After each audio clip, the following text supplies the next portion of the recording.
mau membahas sebuah artikel ilmiah yang isinya sangat kritis dan mendalam. Artikelnya berjudul Innovation in Education, What Works, What Doesn't, and What to Do About It.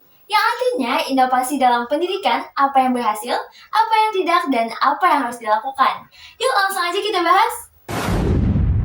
Jadi, artikel ini berangkat dari sebuah paradoks yang cukup mengejutkan. Amerika Serikat dikenal sebagai salah satu negara dengan jumlah penelitian pendidikan terbanyak di dunia. Tapi, ironisnya hasil belajar siswa di sana tidak menunjukkan peningkatan yang berarti selama beberapa dekade terakhir. Inovasi-inovasi pendidikan yang sudah dikembangkan ternyata belum berhasil diterapkan secara luas dan merata di sekolah maupun perguruan tinggi. Nah, dari sinilah penulis terdorong untuk mengkaji secara mendalam apa sebenarnya yang salah dan apa yang perlu dilakukan agar inovasi pendidikan bisa benar-benar berdampak. Berbeda dari penelitian lapangan biasanya, artikel ini merupakan conceptual paper, artinya penulis menggunakan pendekatan kajian literatur yang sangat luas. Penulis mengkaji berbagai sumber ilmiah, laporan dari lembaga internasional seperti OECD dan UNESCO, serta pengalaman nyata dari berbagai negara untuk membangun argumennya. Ada 4 hal besar yang dibahas dalam artikel ini. Pertama, soal definisi dan klasifikasi inovasi pendidikan.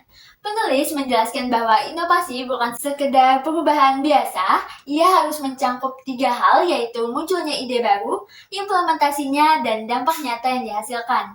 Inovasi juga dibedakan menjadi inovasi evolusioner yang bersifat bertahap, dan inovasi revolusioner yang mengubah sistem secara mendasar. Kedua, soal teknologi dalam pendidikan. Ini bagian yang paling menarik menurut saya. Penulis mengkritisi fenomena yang ia sebut techno-ecocentrism, yaitu keyakinan bahwa kelebihan teknologi bisa menyelesaikan semua masalah pendidikan. Padahal, tanpa fondasi pedagogik yang kuat, teknologi sehebat apapun tidak akan otomatis meningkatkan kualitas pembelajaran. Ketiga, hambatan inovasi. Penulis mengidentifikasi berbagai hambatan nyata mulai dari resistensi institusi pendidikan, konflik kepentingan politik dan bisnis, lemahnya sistem implementasi, hingga faktor sosial dan budaya yang tidak mendukung perubahan.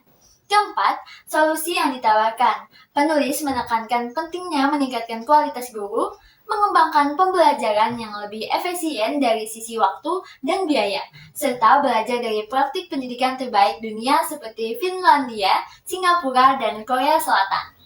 Kelebihan artikel ini sangat menonjol. Pembahasannya menyeluruh dari definisi, klasifikasi, hambatan, hingga solusi dibahas dalam satu tulisan yang utuh. Kritik penulis terhadap techno-ecocentrism juga menjadi nilai tambah yang jarang ditemukan di artikel sejenis. Referensi yang digunakan pun sangat beragam, dari berbagai laporan internasional hingga contoh nyata dari berbagai negara. Namun, ada beberapa kekurangan. Pembahasannya sangat berfokus pada konteks Amerika Serikat, sehingga relevansinya untuk negara berkembang seperti Indonesia perlu disesuaikan lebih lanjut. Selain itu, rekomendasi yang diberikan masih bersifat umum dan idealistis, sehingga agak sulit untuk langsung diterapkan tanpa panduan implementasi yang lebih konkret. Secara keseluruhan, artikel ini memberikan gambaran yang sangat luas tentang betapa kompleksnya inovasi pendidikan. Penulis tidak hanya membahas apa itu inovasi, tapi juga mengupas tuntas mengapa inovasi sering gagal dan apa yang seharusnya dilakukan. Sebuah pertanyaan yang relevan di berbagai konteks pendidikan, termasuk Indonesia.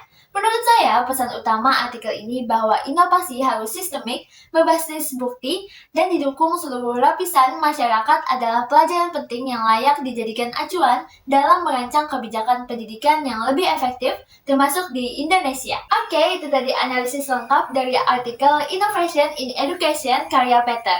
Artikel ini memang sangat panjang, tapi penuh dengan insight berharga tentang bagaimana seharusnya inovasi pendidikan dirancang dan dijalankan agar benar-benar berdampak.